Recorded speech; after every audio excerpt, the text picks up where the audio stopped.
Colin here, and thanks for tuning in for another Way Back Wednesday episode of the Patient Attraction Podcast.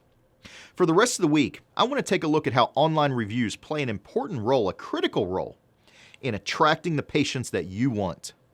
Now, way back in episode 8, the one about dental marketing vultures, I told you that when it comes to online marketing, there's a lot of vultures out there trying to sell you stuff. The truth is, online marketing can be simple, and online reviews are one really easy way to attract more and better patients.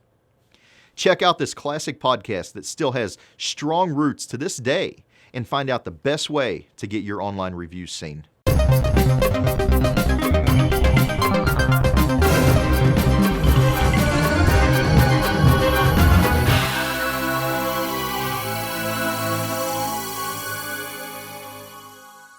Good afternoon and welcome to this week's edition of the SmartBox Web video podcast.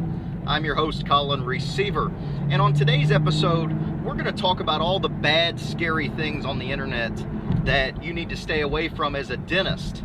We're going to cover some of the marketing tactics that some of the black hat marketing firms use. We're going to cover some of the web design methods and strategies that will absolutely kill your SEO performance and your conversion from those visitors that are on your website looking around into phone calls that turn into cash.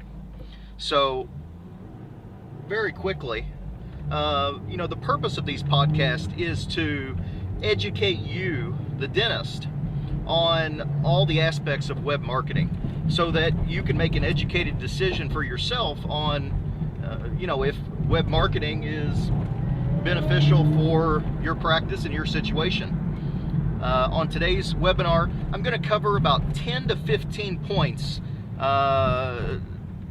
time allowed, of things that you should not be doing and things to look out for on your dental website with dental marketing firms and dental companies out there that are trying to sell you things.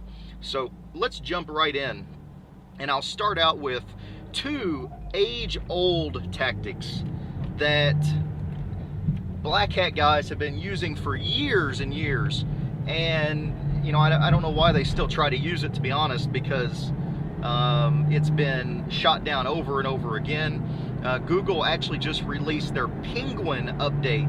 Yeah, I said that correctly, not Panda, but Penguin update, which is another update that's designed to cut down on spammy link building and keyword cloaking and stuff of the black hat nature. So keyword stuffing, one of the two items I'm going to talk about here first is where you go to a website and you see like the word New Albany Dentist plastered over and over and over and over and over again on the website. And what they're trying to do is they're trying to trick Google into believing that New Albany Dentist is a search term that Google wants to display this website for. And the reason is obvious why Google doesn't like it, because it's not natural. It's not real. Somebody that's built the website and put that keyword in there 1,000 times is just trying to get up to the top. And they're probably not offering any good content, or, they might have a dental website that's just, not in good shape. And they're just trying to quickly get up to the top to get some ranking and visibility.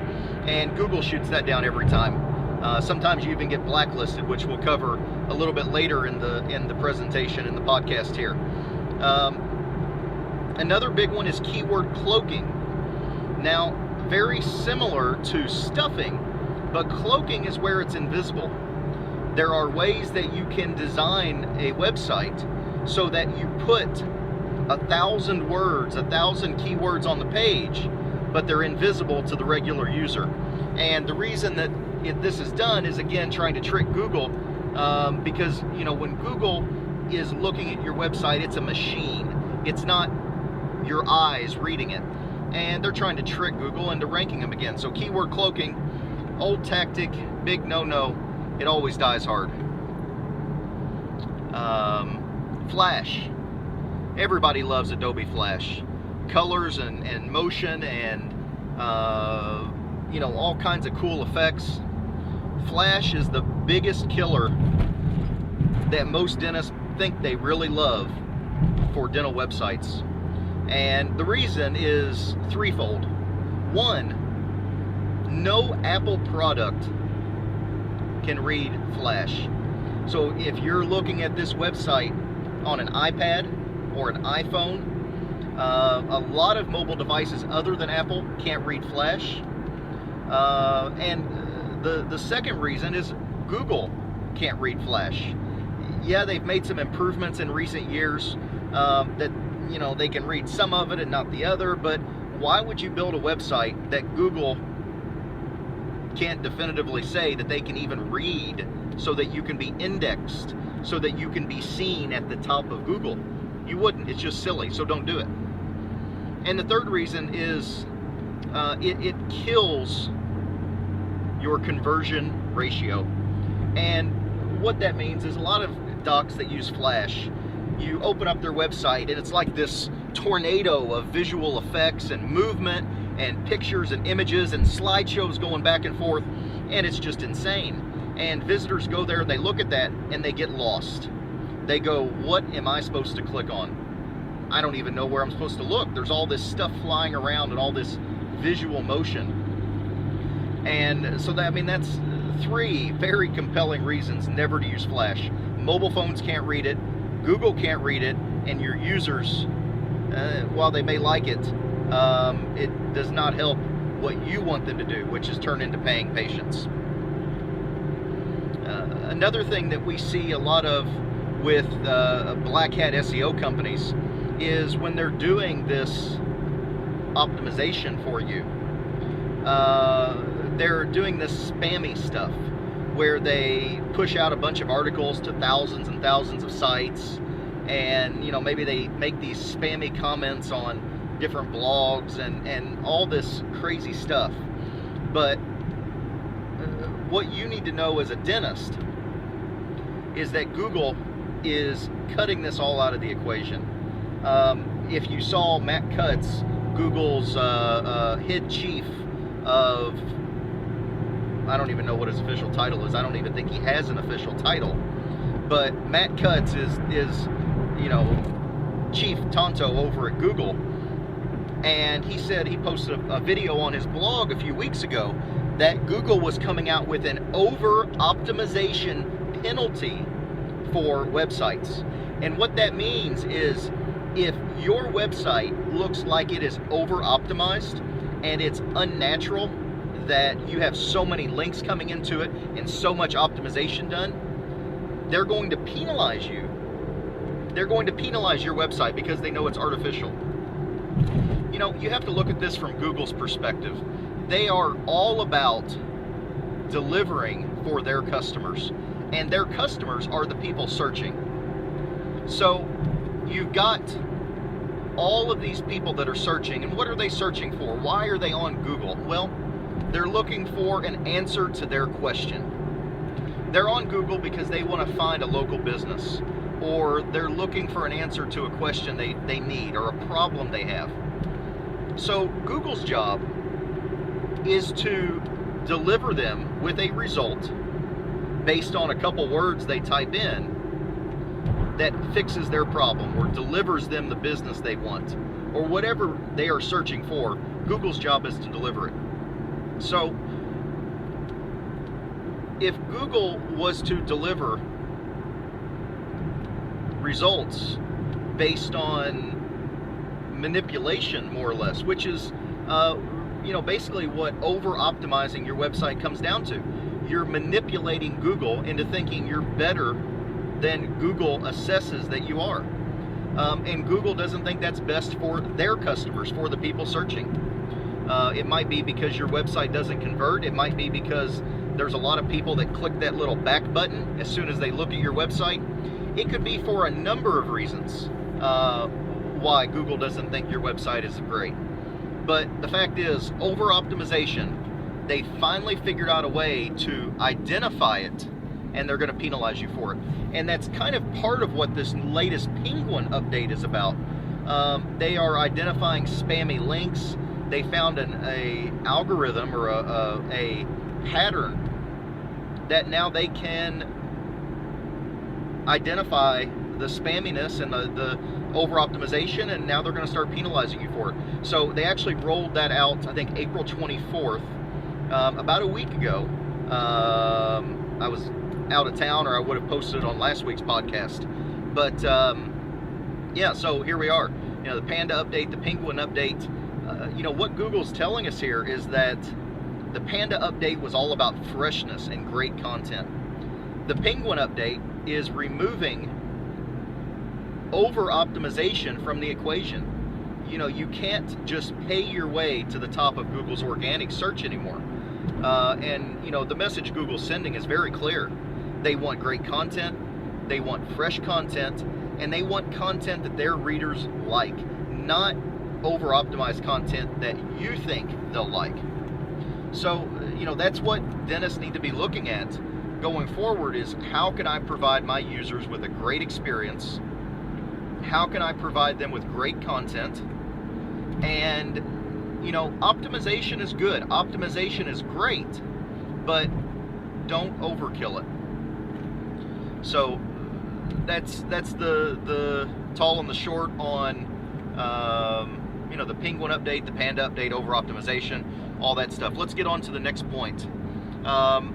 You know, there's, unfortunately, there's no magic wands. There's no, you know, hidden secret purple pills you can pop, or the blue pill or the red pill or whatever pill is the magic pill. I don't remember. But, you know, when it comes to social media, I see a lot of docs out there. I actually talked to a doctor this morning, based out of Montana. He called in for the first time and was interested in, you know, finding new patients. And after talking to him for a few minutes, he told me that for the last 6 months, he had spent $2,000 a month on Facebook advertising, Facebook updates, you know, doing all this social media and this Twitter stuff. And I mean, I really felt bad for the guy. I mean, there's nothing that, you know, you wish you could go back and help them before they spent, you know, $12,000, $13,000. And literally, he told me he got nothing for it. Not a single patient, not a single prophy even sold. And, you know, that's the results that we see quite common with social media. You know, you see these big companies do social media. We do social media.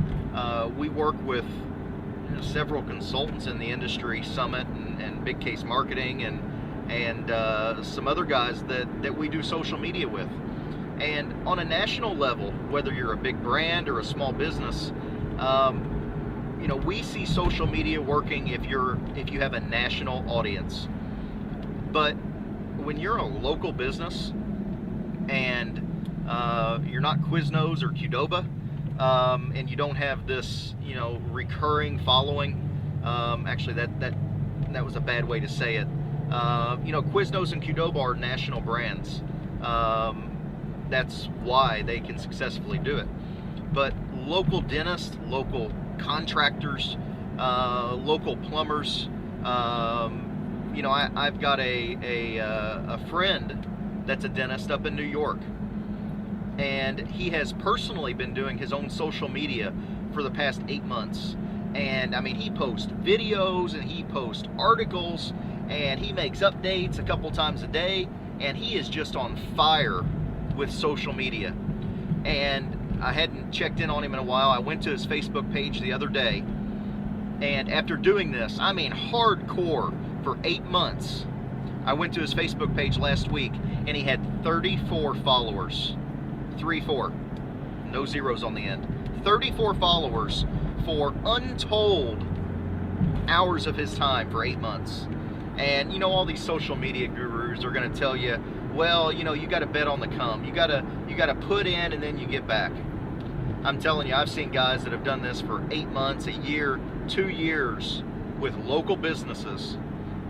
There's a local contractor in our area, a guy I know, who has been doing social media, and he posts videos of these construction projects he does, and he does meticulous work, excellent work, very good attention to detail, very good at what he does. He's been in business for a long time, 25 years, and he's done all this Facebooking for, I don't know, he's had to been on there for a year, maybe a year and a half. And I went to his Facebook page the other day, and he had 102 followers. It's just insane, the energy and the money that people put into all these buzzwords, and they buy into the hype, and it's everybody's trying to sell you something. The marketing vultures, I call them, they're all trying to sell you something, and they'll all take your money. But the reality is, and it's unfortunate that guys spend all this money and all this time and energy, and they get nothing out of it. And the reality is, web marketing isn't complicated. You just have to put yourself with the right message in front of the right audience.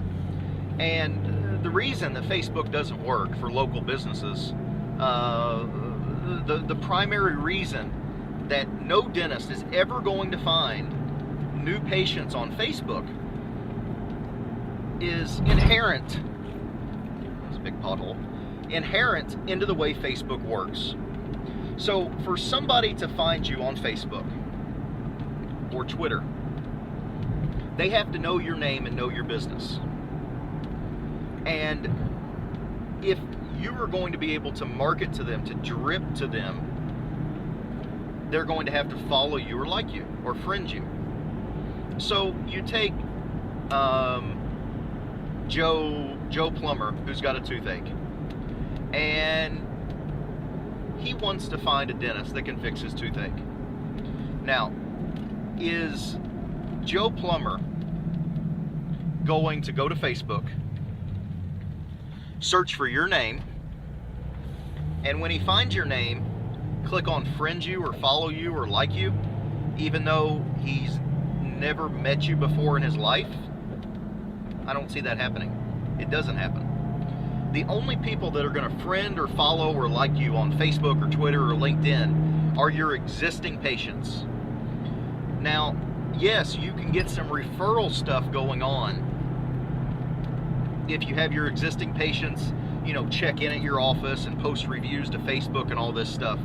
But even then, you're trying to hit a needle in a haystack. Your patient that's coming out of your dental chair posts that review on Facebook, and at that exact moment, one of their friends has to have a dental need, has to be looking at Facebook. It's still a pot shot. Whereas if you focus on getting your Google reviews, if you focus on getting your reviews in Google, now you have people that are searching on Google. They have a need. They have that toothache. Where do they search? 75% of people go to Google when they have a problem they need resolved. 97% of people go to the internet when they have a problem that they need resolved or they need a local business. So, by and large, they're coming to Google. They're searching for their problem. And when Google delivers that result, if you've put your reviews in Google, now all your good raving reviews are popping up right in front of them. So you've searched, that prospect has gone to Google, and they've searched for New Albany dentist porcelain crown. Maybe they know they need a crown already. Let's say this is an educated prospect. They search for New Albany dentist porcelain crown, and Dr. Ron Receiver pops up. And Dr. Ron Receiver has 27 reviews raving about how great he is. He does sedation, and he's very gentle, and he's got all the greatest tricks. He's got 27 reviews on Google raving about him. Now, you've motivated this cold lead into a warm prospect that you have a chance of calling your office. But let's assume that you've spent all this time invested in your getting these reviews, and you've put them in Demand Force, or you've put them in Facebook, or you've put them in Yelp, or any of these other places. So now somebody goes to Google and searches, and what do they see? Maybe that Demand Force page is optimized well enough that it'll show up. Maybe that Yelp page is optimized well enough it'll show up. Maybe that Craigslist, or no, the other list, I can't remember her name, the female list name, Angie's List. Maybe that Angie's List page that you have some reviews on is optimized well enough to show up. But that's a lot of maybes. You know, you have to realize you're playing the game with Google. And if you're going to play the game with the big dogs, with Google, you know, the big gorilla in the room, you got to play by their rules. So where do you have the best chance of showing up and the best chance of getting your reviews seen? Well, it's a no-brainer. Inside Google. Directly inject your reviews into Google's local places pages, your local places page. You need to be claiming that stuff. You need to be putting reviews in there. You need to be optimizing it. It's an ongoing thing. It's just like your website. So we got off on a big long tangent there, but I'm going to try to regroup. And, you know, circling back, we were talking about social media and why it's such a money pit, an energy pit, a time pit, excuse me, for dentists and local businesses in general. You know, we've tried it, we've seen it tried, from running Facebook ads to, you know, running, doing the optimization and the status updates and the, you know, 7 times a day putting new information on your wall and drip, drip, drip, drip. It just doesn't work. You know, the Facebook paid ads that they offer, you have to look at, you know, a lot of people go, well, I do Google AdWords. And I go, okay. Now, when you do Google AdWords, are you advertising on the content network, or are you advertising on the search network? Because there's a huge difference. And here's the primary difference. When you're doing Google AdWords on the search network, your ad is being shown, is being displayed next to people that are searching. Okay, that's pretty simple. Now, have you ever been on Google reading your email maybe, and you see that little bar at the top where it's got some advertisement? And it's kind of creepy because you're reading an email that your aunt just sent you about how her cat died last week, and Google pops up with a little advertisement talking about pet burial services. It's like they read your mind, and they kind of do, but I'm not getting off on that tangent today. So that is the content network, and completely separate from the search network. You can actually split them in Google when you are setting up your AdWords account. You can split those two up so that you're only advertising on one or the other. And most dentists really want to be on the search network. The content network, it's you know, just like Facebook ads, it's just a waste. And here's why. Those people aren't looking for information. They don't have a problem that they need fixed. So when you're running ads on Facebook or Google's content network, and somebody clicks on your advertisement, usually what's going through their mind is, oh, that looks cool, I'll check that out. And that's usually the end of it. You know, if you talk to any reputable pay-per-click marketer on AdWords, what they'll tell you is that when you're doing AdWords, you need to split up your marketing to the search and the content network. Your search network, you might want to bid 50 cents or $1 or $2 a click. Your content network, a nickel a click, a dime a click. You know, the reason you want to segment them is because the content network is worth so much less per click, because the value just isn't there. It isn't somebody that has a problem. It's somebody that goes, oh, that's cool, I think I'll check that out. And that AdWords content network is synonymous with what Facebook is doing. you're browsing around Facebook, you put in on your Facebook that you like The Voice, or you like The Bachelorette or The Bachelor, or whatever it is. So Facebook reads that, and The Bachelor, coincidentally, is running an advertisement on Facebook. And so Facebook shows The Bachelor's advertisement to everybody that has selected The Bachelor as one of their likes. And that's the same kind of thing. There's not a problem there. It's not a call to action. It's just a billboard on the side of the road. It's just another message that gets lost in the 4,000 messages a day that we now get hit with. 4,000 messages a day we get hit with. It's unbelievable. So that's what you're competing against. That's why Facebook just doesn't work for new patient generation.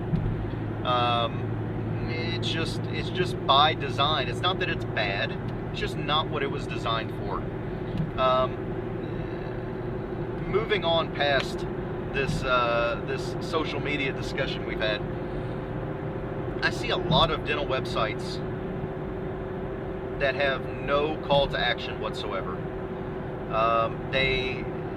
They've got some pretty graphics, and they talk about how great they are. A lot of them never address the patient's problems. They only talk about the solutions and how great they are. And second, many never have a call to action. I've looked at dental websites before that I had to click 2 or 3 times to even find a phone number to call the office. Your information has to be readily available right on the front page, because people just have digital attention deficit disorder. I told you a few minutes ago, 4,000 messages a day that we're getting hit with. It's no wonder there's a generation of kids that have attention deficit disorder. They're getting hit so much, they don't have time to give anything attention. And people are searching on their mobile phones now. I did an analysis this morning for 2 clients, one based out of Chicago, one based out of Tennessee. And the client of ours up near Chicago, actually up in northwest Indiana, 25.7% of all of their web traffic, they had 1,200 people on their website last month. He actually sent me an email. I just posted some results. We've been working with him for 30 days. Check out the results button at the top. Dr. Randy Schmidt. We just posted some results for him after 30 days of working. But 1,200 people on his website in the past 30 days. 25.7% of them came from a mobile device. I remember looking at those numbers a year ago, and we were looking at like 3 or 4, 5, 6%. Mobile search, 2012 is the year of mobile. 2011 was local, 2010 was video, 2009, I don't even remember what 2009 was, it's been so long ago. 2012 is mobile. You've got to cater to the mobile audience. The doc down in Tennessee, 28% of all his visitors, he had 770 visitors last month on his website. 27% of those came from a mobile device. You have to have your information readily available. People want to search. They want to pop open their mobile phone. They want to do a quick search, and they want your information. Bam! Like Emerald. Bam! Right there. Available. Ready to roll. You got to have a mobile website. And I sound like I'm lecturing, but looking at these 2 clients, each of them, 25.7% of 1,200 is what, 350 people? I don't know, 300, 369, 12, 300 something prospects. 27% of 770 is, another 200-ish, 190?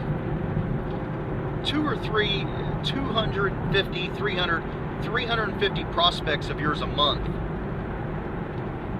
are coming to your website on a mobile device and they can't read your website. Now, what do you think they're doing? They're clicking back. Right now, they're going back to Google and they're searching again. And they're going to keep looking until they find a website that they can read that answers their questions. And that's where this world is going. We all want information. We all have digital attention deficit disorder. I mean, we all want information right now on our fingertips, delivered, no problems, no hassles. And technology has advanced so much, and it's so available to everybody these days that people just expect it. It's just, 5 years ago, if you had said mobile website to somebody, they would have looked at you like you had 3 heads coming out of your shoulders. Nowadays, mobile websites, we include them with every package we do. It's just part of doing business. You have to have it. You have to have a website. There's a couple have-to-haves if you want people to find your website and you want them to call you and you want to be successful marketing online. Unfortunately, there's no hidden tricks or magic wands or purple pills or red pills. Marketing on the web isn't complicated. It's not full of all these buzzwords. It's not something new that you have to dump tens of thousands of dollars into every 6 months. You just have to get a good base, and you have to pour your foundation solid. You got to have a solid website, Google Places, and you got to build from there. You got to have some video. You have to have a way that people can contact you risk-free. People want more information about you, and you want to keep your name in front of people. So it's a match made in heaven. Offer them some more information. You get their email address, and now you can send them an email or a text message or a postcard in the mail or a letter in a month or 2 months or 6 months, and drip on them over and over and over again and keep your name in front of them. And eventually they're going to have a need. Eventually they're going to break a tooth off, or their daughter or son is going to jump on a trampoline and break their tooth, or something's going to happen and they're going to have a need, and they're going to go, this doctor, this dentist, he's been sending me all this great information, all this educational stuff. He's not pushy. He's sent me his free report. He had a webinar talking about how he can help me. He's done all this stuff for me. He's a pretty good guy. I think I'm going to go see him now. I think I'm going to call him now that I have a need. And that's what you want to be. You want to be that go-to dentist, that you've educated your community, you've built your name within the community, and when people have a need, they call you. Just keep an eye out. There's all kinds of new crazy stuff out there. Take a look. I tell you what, if you want to learn more about how to properly structure your website to capture the new patients you want, to generate new patients, to generate phone calls, we've got a new free report out, the Dental Website Audit. It's actually version 3. We're getting ready to launch next week. It's a 33-page free report right now. It's going to be about 40 pages on the next version. But if you download it today, send me an email. I'll send you a copy of version 3 as soon as it's out. We've got it. It's a free download on our website. You don't even have to enter your email address to download it. It's just a PDF. You just click and it downloads. If you'd like a hard copy, we can mail you a hard copy too. All you got to do is plug your information in. The place to get it is www.dentalwebaudit.com. dentalwebaudit.com. Free download, or you can plug your address in there. I'm glad to mail you a printed hard copy that you can have. So take a look at that if you're looking to take your website to the next level. You don't know where to turn. It'll give you a lot of clarity. It'll show you exactly what you need to do to be successful with your dental website to attract the types of patients that you want. So that's all for today. Colin, receiver here, saying keep moving forward.